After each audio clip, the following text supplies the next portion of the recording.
រូបយន្តលេខសើមគ្រឿងក៏បានមកទទួលសេវាកម្មបិទUV ការពារកម្ដៅថ្ងៃ brand របស់ 3M សម្រាប់ផលិតពណ៌វិញបង្កគាត់ឆ្លាញ់ខ្មៅណាអញ្ចឹង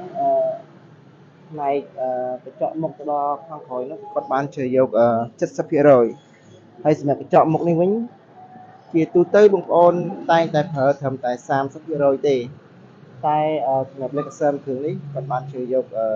50%ព្រោះឯគាត់ឆ្លាញ់ខ្មៅណា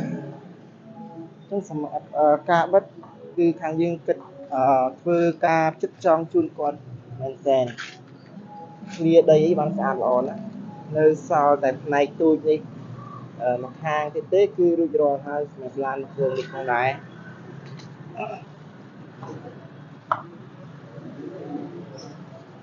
អញ្ចឹងសម្រាប់ brand 3M គឺ